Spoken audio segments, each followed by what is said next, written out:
In the exhibition Creole Archives Botanicas, we explored the connections and exchanges between nations and cultures. The exhibition showed how migration, the cultural and religious practices that we keep, and the new ones we create, incorporating old and new, lead to traditions changing and evolving. Today, Dr. Jacek Kolasiński and I will talk about these ideas of change and evolution, migration and recreation through the interconnections that exist between Poland and Haiti. We placed our interpretations and understandings of these connections in conversation with each other.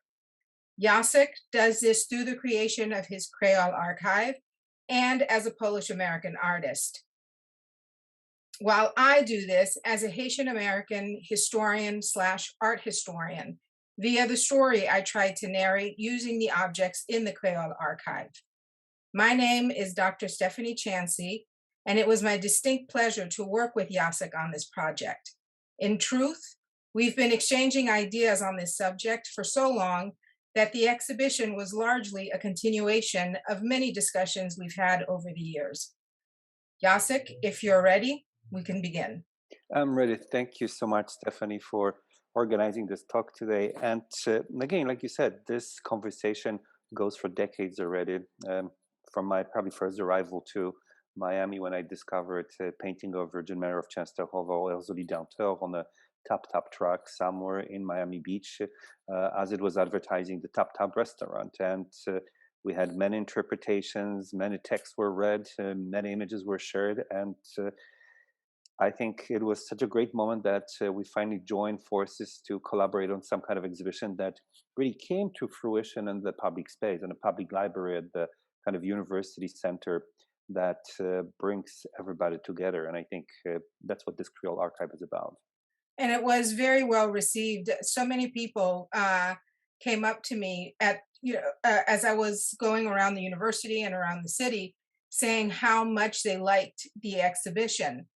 Now, you mentioned, how you first started to study this subject, but maybe we should start by giving a little background information on both the Virgin of Czestochowa and the Voodoo Loire, Elzuli Dantor. Sure, very briefly, not to turn it into a long kind of lecture of art history of the image of a Black Virgin of Częstochowa, but a painting, it's an Origuitia type painting, is an icon that was brought to Poland through a very long journey. Some attribute this painting to Saint Luke, as it was painted on the table of the Holy Family. And eventually, painting became so important in a kind of Polish national identity formation. So we're going back to the invasion of Poland by the Swedish army. Then the Swedish army attacks the monastery of Częstochowa, where the painting was essentially on display for already some time. And the Swedish army was repelled. After that fact, the Polish king, John Casimir, he crowned the Virgin Mary as the Queen of Poland. So what's characteristics about the painting? It's her dark face and scarification patterns. So the scarification patterns were acquired by the painting in 1430s through the invasion of the church by the heretics who came from the south. They were the followers of Jan Hus, and they chopped the painting. The legend says that when painting was being reconstructed, the Virgin Mary required from the painter that those scars would never be removed. And again, the painting has been positioned as an ornamentation pattern, as a national symbol on banners, as ornamentation of the military accoutrement. So again, those of you who are really interested, you can see this in the archive where I collected some images really showing the examples of those essentially incorporations of the painting of Virgin Mary into a Polish kind of historical path. And then maybe we should move to what happened with Haiti. So the Haitian Revolution, Polish soldiers end up in Haiti. They're being sent by Napoleon to squash the rebellion of slaves. And some of the soldiers join the revolution and they become Haitian citizens. But that's maybe another story. Yes, well, Elzuli herself, Voodoo Loire, or a deity to, improperly translate it. but it's the closest that we can get to the translation of loi. She is associated with the Virgin Mary, and the two share many commonalities. The Virgin Mary is one of the most important feminine figures in Catholicism, where she is viewed as humanity's universal mother. She is said to intercede with God on our behalf and in our quest for salvation. Similarly, in Vodou, Erzuli represents the cosmic womb, where the divine and the human are conceived, and those who practice Vodou turn to one of the many incarnations of Erzuli in times of need. Erzuli Danto, whose depictions are based on the iconography of the Virgin of Czestochowa, is also seen as a protector of her children. She's part of the pantheon of Loi, born in the Americas and as a result of enslavement. Like the circumstances from which she came, she can be violent. And as a religious scholar states, she reflects the enslaved individual's rage against the enslaver's cruelty and abuse. Now, I have to say that I spent 5 years in school in Haiti, and I never knew there was a connection between Haiti and Poland. Granted, when I was in school in Haiti, it was primary school and I was very young, just a few years ago. Now, you did mention how you first made the discovery between the connection between Poland's Sacred Virgin and Haiti. And it's such a great story, and it makes it even better that it's tied to food. The now late lamented restaurant Tap Tap on Miami Beach. Now, one of the things that you did do that I like a lot that you do in the archive and that we managed to do in the exhibition as well is to bring about some African references, to bring it back, make it truly Atlantic, and not only bring in Europe and the Caribbean, but also to bring in Africa.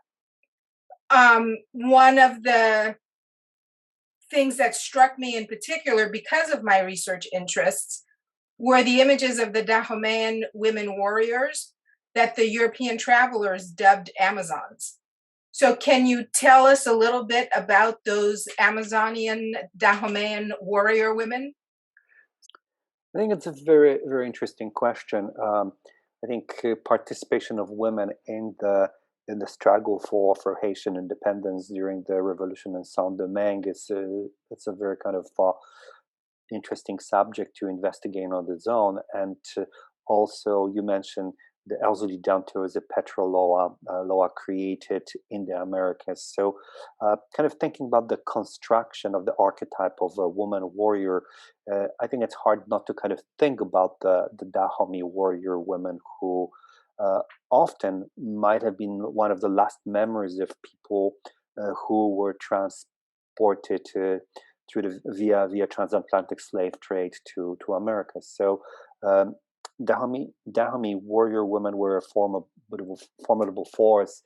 Kind of in 1700s, they emerged to the position of semi kind of special military units, and the memories of Cujo Lewis, described by Zurani Hurston in her book Barakun, are really bringing the story of the raid of the village conducted by the Dahomey warrior women who came over and abducted Cujo, who was sent to Americas on the last slaver ship that came to the U.S. I think in some way looping the iconography of the warrior women from Dahomey, their weaponry, into iconographic representations of Erzuli Dantor may be an interesting kind of position to investigate those relations as the archetype of the warrior was created here in the Americas. Yeah, well, women, particularly enslaved women and the female descendants of enslaved women, are very strong in when you read about them in history, pre and post enslavement and during enslavement. What I found really interesting was that when I saw those warrior women, the cards in the archive, of course, I did what a typical historian would do, and I went and I looked them up. The Dahomey is, of course, in modern day Benin in West Africa. And apparently they were very militaristic in their focus, very focused on conquest, which goes with the story that you told about the last captured enslaved person to be sent to America. Uh, in the 19th century, Dahomey was actually the only country in the world where women were part of the combat troops. Right. And what I read is that not only were they fierce, highly skilled, and capable warriors, they were an elite fighting force. And apparently, they were all supposedly married to the king, so nobody messed with them. Right. There was a legal protection that all of them were perceived as the wives of the king, and like you said, they were very much a position in the kind of first line combat troops that were sent to conquer other entities around Benin Dahomey. We can bring here another narrative of the Bochoi Bod. Those are the religious statues that were often created by people in Dahomey who were trying to really evoke the memory of their ancestors who might have been captured in the slave trade, who ended up staying in Dahomey and serving the kingdom, and by binding together, creating assemblage work, like they connected to the power and memory of those who were involved in their kind of ancestral life, and I think protection and so on. Some of those practices were brought to Haiti. So a couple of Hmm. statues in the exhibition over there in the one of the crates that we organized shows connection of two plastic images that I created. They are 3D printed using, again, material that is based on sugar and corn, and we bound together the copy or scanned representation of the statue carved by the Polish religious carver, and the other one comes from the Voodoo Botanica. So create sort of cosmic totality, or the Atlantic dynamics are kind of being brought together using the methodology created by the Dahomean artists in the previous centuries. Yeah, that was the other that fascinated me were those bound figures that you had in the exhibition. And I read that it was tied to the tradition of accumulating and binding powerful objects Correct. together. And the aim was to help the maker of those objects. And one of the things that I pointed out to people who I spoke to about the exhibition is that there were so many layers to it. And one of the layers that we have just touched on is this stacking, this binding together of different figures to enhance the power. And we see this in the adoption of the representation of the Catholic figures, like the Virgin of Czestochowa, to also represent the Voodoo Loa, like Erzulie Dantor. And one of the questions that I often get is there, do they not have, is there not a some sort of don't they have an issue with, looking at the two figures, and seeing it represented in just one form? And the answer that I usually give is that they were already polytheistic, meaning that they worshipped many gods. So adding one more was not that unusual for them. Plus, there was the added advantage that they were appropriating the images that their enslavers bowed down to. So they were appropriating some of that power for themselves. So that there are all these layers that are going on in the exhibition, and also in your work, and in these representations that we are looking at and using to narrate our story. I think in so many ways, just looking at this multi-layered structure, where you have a narrative from Poland of the Black Virgin of Częstochowa that serves as a powerful icon that brings together Polish culture strive for independence, for fight against countries that partition Poland. Then uh, this image is evoked in the times of the Nazi occupation, then the Soviet domination of Poland. The image appears on the lapel of Lech Wałęsa, who is the Solidarity leader, and the image appears on the the emblems affiliated with Pope John II. So again, image is powerful in the sense that it's woven into everyday Polish culture. Mhm. And then looking at representation of the image that we can trace to 1700s, because those of us who studied, the painting of Częstochowa, we know that painting is covered by different skirts that are made of precious metals and other materials, and they are periodically changed. So what is represented in the Haitian representation of the colors of Verzoli adheres to the images that were circulated in Poland in 1800s. So we know that there's this closeness of understanding the image from particular kind of historical period.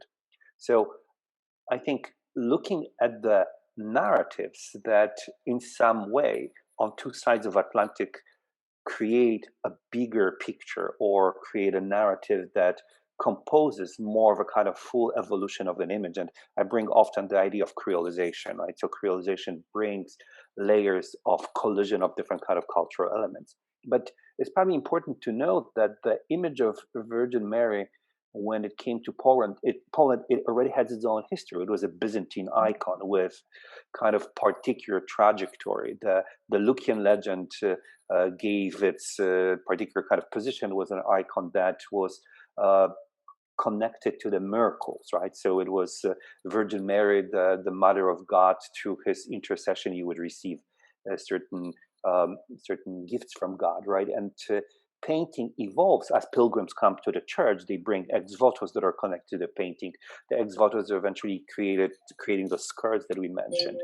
And what is also important, that as narrative politically changes in Poland, that image evokes new structures, right? The crown on the head of the Virgin Mary adheres to the coronation of her as a Queen of Poland, and so on and so forth. So what I think, it's really kind of important to understand that the image possesses sort of duality of cultural experiences. But here, in the context of Haiti, they're fused in this very kind of cosmic way where, like you said, it's a petrolaw. It's a law that is created in the New World. So it really encapsulates the experience of the transatlantic slave trade. It encapsulates the experience of the fight for independence. It encapsulates experience of the Haitian liberty and independence celebrated by the Constitution in 1805, where the Polish participants are granted citizenship of a country, right?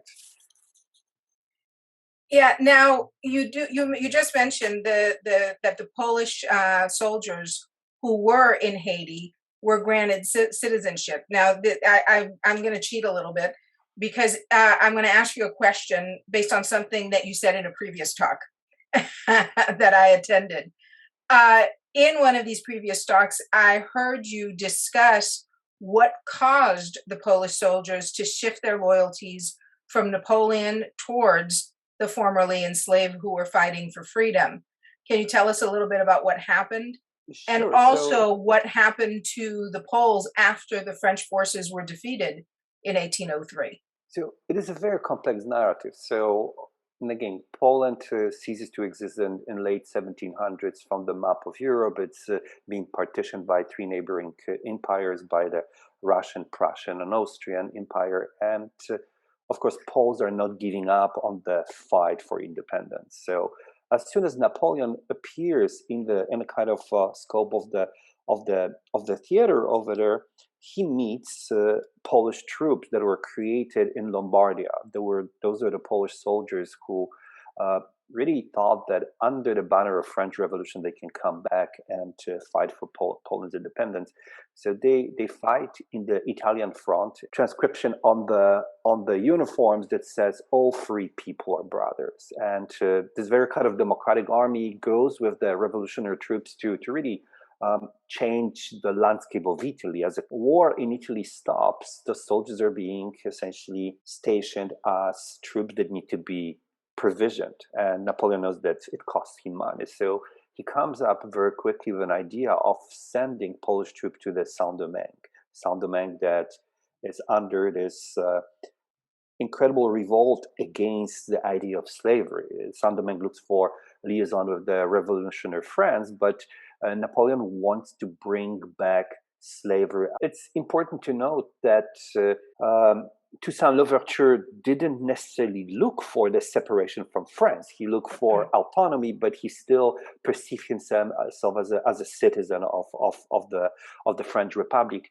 But In there are different. fact, if I can interject, in fact, in his 1801 Constitution, where he set himself up as Governor General of the colony, he declares that the residents of Saint-Domingue are free and French. Correct. And then we have a Sonthonax proclamation of the 1794. So Haiti is moving to this very progressive moment of redefining itself, but it does not sit really well with Napoleon's intentions for Haiti. So what he does, he creates this big expedition of French troops led by Leclerc, who is his brother-in-law, and Leclerc received the contingent of 5,000 Polish soldiers who were essentially dormant at the time. And what essentially happens with them, they are sent to fight a colonial war, and they're not interested in that. They're interested in staying in Europe and fighting for the independence of Poland. So from the very start, they kind of perceive this idea of going to Saint-Domingue as an ill concept, that they need to follow the orders and they need to do what they were told to do. But when they realize, and there is one moment, Saint-Marc massacre, soldiers are essentially required to bring all the black French soldiers who are among the French troops, because French military suspects them that they would turn codes and and they would join the Disney forces. And one of the stories says that the troops were ordered to bayonet them down. And some of the narratives, again confirmed by the Haitian historiography, portray Polish soldiers as those who walked away from that assignment and said, "We're not butchers. We're not really people who were brought here to massacre those who are looking for their own liberty." Some of them joined the troops of revolution, became also the guards of Dessalines, and fought for the duration of time to really receive eventually Haitian citizenship when Republic was proclaimed. Also, the story tells that some of them, after a year or two being Haitian citizen, wanted to return to Europe, and Disney created a provision for them to go via Jamaica. Jamaican governor at the time was not really interested in providing any provision for the Polish Haitian citizen. There was an idea of really enlisting them into a British army at the time, but the position of the new republic was, no, bring them back. They'll come back to Haiti, and as free citizen of Haiti, they can choose to do whatever they want. And they hire a ship that takes some of those Polish soldiers to Americas, and they eventually go back to Poland. But several hundred stayed in Haiti and settled down in places like Casal, Fond-de-Blanc, and until today you can find some remnants of Polishness as well. But the point is that for Poles who came to Haiti at the time, bringing an image of Virgin Mary as a patroness who would protect them in that fight was essentially equal to kind of understanding their national identity. And that image started being circulated in Haiti as something what connected eventually to, as you described, Elsie Danton image. Yeah, it's a fascinating story, and as I said at the beginning, it's not one that I was familiar with at all. And when I started researching it after one of our many conversations, I did find one author, one historian who wrote about it, and I think it's Jablonski. Pachoński. He's probably one of the most important scholars of the Polish legions. But I think it's important to probably reach to the Haitian historiography. One need to remember that when Polish troops came back from the disasters in Antilles, they still hope for Napoleon's support to fight with Russian Empire, with Austrian, to recreate Poland. So those who stayed behind were perceived as deserters. They were essentially, so again, that narrative was pushed to the side because they wanted to show loyalty to Napoleon. And mainly who stayed behind, there were soldiers who were enlisted. They were not officers. Officers came back. And there are many narratives that resurface in Poland, and they're being studied today. It's yeah, the whole story of the Haitian Revolution, which we have a tendency to think of as just one big event, when in reality it was a series of skirmishes. And that there were periods where there wasn't as much fighting as in others, and it was a series, as I said, of skirmishes, and it also was a series of negotiations. And Yeah, one of the biggest concessions that the French made, you alluded to, in 1794, is when they ended enslavement in all of France's American colonies. And when Napoleon rose to power, his aim, of course, was to reinstate enslavement because of the finances. I often describe the colony of Saint Domingue for the French as a cash cow. absolutely. Everybody, the French colonists came over there with the full intention of making their fortunes, and a lot of the fortunes that were made went back into the government hands, the French government hands. So what Napoleon did manage to do is he did reinstate enslavement in Martinique and Guadeloupe, but he never managed to do it in Saint Domingue. And in fact, circa 1801, 1802, you stated correctly that the intention was never to separate from France, but to remain a colony largely autonomous, but still connected to France. That was always Toussaint Louverture's intentions. But at that point, when they realized that Napoleon wanted to reinstate enslavement, it became a fight for independence, which they won at the Battle of Vertières in 1803, November 1803. And one of the things that I always feel the need to point out to people is that on January 1st, 1804, Saint Domingue became the independent Republic of Haiti, the second democratic republic in the Western Hemisphere, and the first free Black republic, governed by the formerly enslaved and by the mixed ancestry descendants of the formerly enslaved individuals. And I think that one of the things that your archive does, and research on Haiti and the like, what it does is it helps to expand the narrative beyond the one story that tends to be associated with Haiti. And I think it's very important to point that out. Narratives also connect to Florida because some of those officers who were connected to Napoleon became the buccaneers, who became pirates in the Caribbean. I mean, it sounds like some kind of crazy story, but again, there are some connections to Florida, and again, that's maybe another talk we could go with at some point. But I wanted to bring something else though, because through my explorations of the Polish narratives in our kind of landscape, I started collecting images of the images of the Erzuli d'Antor in the Haitian neighborhood of Little Haiti that were essentially decorating local botanicas, and that's how sort of our idea of exhibition started, as revisiting botanicas and the iconographic connection to Black Virgin of Częstochowa. And many of those botanicas don't exist anymore. So gentrification process destroyed them. But for those of you who may not know, the Botanica are neighborhood stores where you can find charms, potions, figural representations of Catholic saints, deities from the African diaspora religions, and religious representations from other cultures. One of the articles that I read about botanicas specifically mentioned Hindi figures, which I was very surprised. I didn't realize that we had such a large Hindi population in South Florida, but there you go.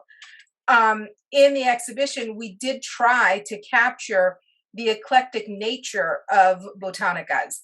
And now I'm going to throw it back to you to ask you to talk about the photographs that you took capturing those brightly painted storefronts and what has happened to those botanicas. How does what is happening to the botanicas reflect the transnational and evolving nature, not only of your Creole archive, but also of the city of Miami? Because this is also very much a Miami project. Yeah, you mentioned something very important. So the Haitian population of Miami is significant. It's a big group of people who came here under different kind of time frames. So there are different provisions for those who managed to escape Haiti during the time of the Duvalier regime, and then later on with the economic hardship, other people came over after the aftermath of the earthquake and so on. So there was a multi-generational community connected to many different ideas, and in some way, Botanica is for those who really understand this as a kind of community space. It's a space of resistance, of a kind of cultural position where culture is protected, where culture uh, brings together vestiges of possible adaptation to the new kind of geopolitical structure and location. And those, like you said, colorful representations are kind of demarcation of territory, and they bring narratives. They bring narratives of, like you said, transnational connections. So the Loas are represented by Catholic saints. Loas are represented by other structures that are being really incorporated into the narrative. And through the process of gentrification of Little Haiti, those spaces started disappearing because economic factor that people who really use the Botanicas as centers were not owners of the spaces, and they're pushed out. Murals were bleached away and painted white, and very quickly the spaces were for sale, for rent, and new businesses walked in, and the community was pushed away. But in some way, my document allowed me to create a sort of digital structure, and I work with the digital structure by reincorporating those images in different places in Poland. So my images from collected from Botanicas in Miami were projected in the Center for Polish Sculpture in Orońsko on the buildings over there. So again, I was bringing and emphasizing the transatlantic connection to really bring the Polish narrative, or allow people in Poland to kind of see another narrative that comes out of those stories here. The other thing is I would purchase some objects in Botanicas that became part of the research, and they became part of the project where they're being scanned by the 3D scanning devices and 3D printed, and then brought back to the community. Projects where those statues were painted by those who trace their kind of Haitian ancestral connections. And we use the structure of idea of a plastic 3D printed model that is made out of filament that comes from sugar and corn to really re-emphasize the connection to what you spoke about, the economies of the colonies, right? The sugar didn't really Mhm. exist in kind of particular level until it was exported in a kind of vast amounts from colonies of Saint Domingue. And again, using idea of distortions created by those technical devices that I use, they kind of evoke idea of how creolization collides ideas and creates their own new kind of focal point, and creates a new kind of extrapolation of the material, and then painting them at the end was create it was a possibility of creating a new cultural layer that really goes back to the individual's personal ideas, right? That goes back to this position. So recontextualization of the image that came from Botanica, or it came from a Polish religious carver on another side. So there are two sets of images. Well, as you were speaking, I was reminded of when we were setting up the exhibition, and a gentleman came up and he asked us, "What are you doing?" Right. And you started to talk, and he was asking some pretty good questions. And one of them was, how have these figures, the Virgin of Czestochowa and El Julie d'Antor, how have their figures changed over the years? And your answer was that really they have pretty much remained constant.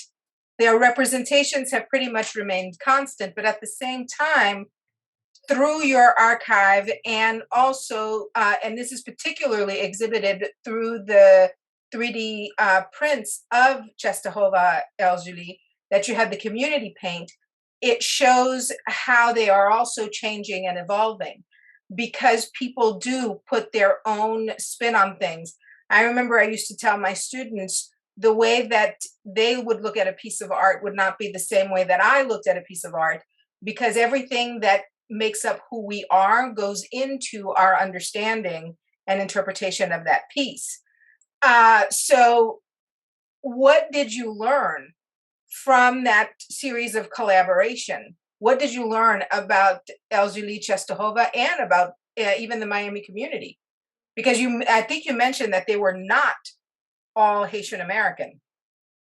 So, maybe this image is positioned in such a kind of vast cultural landscape, and again, I think looking at different places in America where, and again, there's a Polish Częstochowa in Pennsylvania, and you would see Haitian Doylestown. Catholics, right? So you'd see Haitian Catholics going to this church and venerating Virgin Mary of Częstochowa, but you would see also voodoo practitioners going to the church and venerating El Zuli as their deity or Loa that protects and creates a particular kind of ecosystem for their existence and their own world. So again, I think the conversations that came out of it, they were important to me. Conversations of people who, from two different spiritual conduits, find the same image equally important as Aloha or Mother of God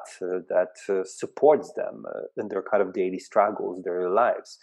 And again, what's really important to me that one image going through this very long journey of evolution still serves in the contemporary communities of practitioners on Catholic or Voodoo side as something that brings them together as, and again, people who are looking protection of the motherly figure, like of a female deity, and again, it brings a lot of complexities to theological language and Catholicism, and again, obviously, to those who are devout Catholics, acceptance of the deity being used in a kind of different context is probably unacceptable in some level. But there's this negotiation of space, negotiation of image that have multiplicities of positions within kind of context of kind of domestic spirituality.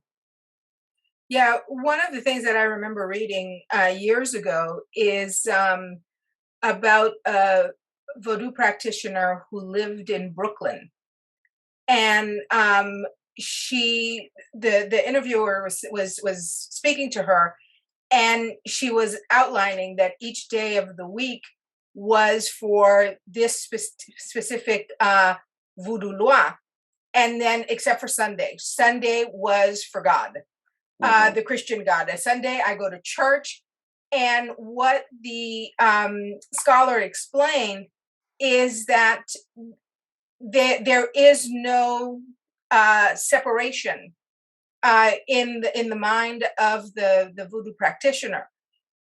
They are equally devoted to the voodoo lois that they worship as they are to the Christian God that they also worship. There is no separation. So what was interesting to me is also bringing this image to Poland, where there is obviously um, not a lot of space for reinterpreting Virgin Mary as somebody outside of the kind of Mhm. Catholic ramification. I mean, Poland is a very Catholic country, and then explaining this to people through the project, through the projections on the buildings over there, that this image has another meaning. This image brings different narratives. Was quite of a kind of evocative position because it really brings us to contestation of our own kind of idea who we are as people, and it brings also position where we need to redefine our relations to the others, right? How the others interpret something and where they take it when they bring their own narratives.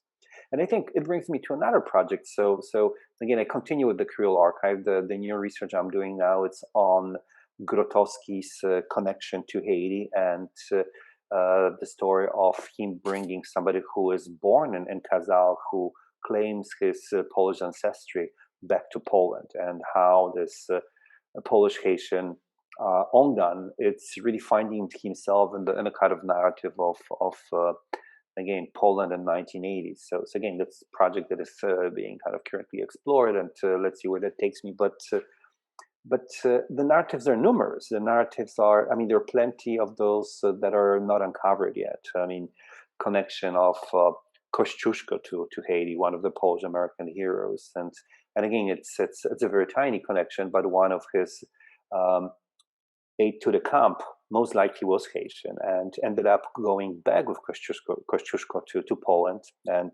stayed over there. So again, those narratives are probably not time, and we have not enough time to explore them today. But it's an ongoing project that allows us to really explore narratives that need to be brought to attention of kind of a bigger dialogue in Poland. So the connections between Haiti and Poland do not end in the early 19th century. They No, continue. no, not at all, not at all. And then Kazal as a village again. Really recently, one of the projects done for the Polish Pavilion in the Venice Biennale was connected to an idea of staging Polish National Opera in Kazal and in the village. And again, so those things fascinate people on both sides of the Atlantic and bring sense of some kind of unity, perhaps that needs to be explored on that level.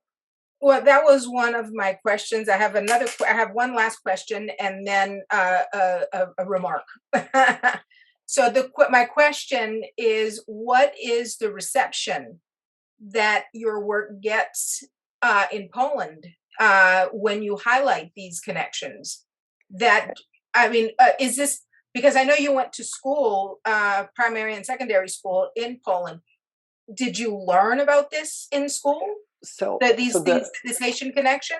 so the narrative of Haiti in Poland exists in a very kind of marginal level. I mean, and also it exists through the lens of the kind of post-Napoleonic kind of narrative. So um, one of the books that probably all kids read in Poland during the educational system is the book called Ashes, and it was written by Jaromski. And there is a scene over there in the book where Polish soldiers essentially are ordered to kill black French soldiers in Saint-Domingue, and the narrative kind of goes back. But like I said, Haitian historiography questions this. So Mhm. again, the new read of those narratives are very important to us. Uh, the story of one of the generals who went very very early with the French contingency over to Haiti is also kind of known to Poles. It's the story of Jabłonowski, who dies in Haiti. And Jeremy appears early. Some artists work on that narrative and created some pieces that were known to some. But I think overall this narrative is somewhat exoticized, put to the side as some kind of marginal, I think, narrative of a kind of Polish history that is anchored in the kind of Central European, Eastern European narratives of the survival between bigger empires and geographies. Yeah, so now for my statement. I feel that work such as what you're doing is so important because we have so many issues and people who try to divide us into different factions.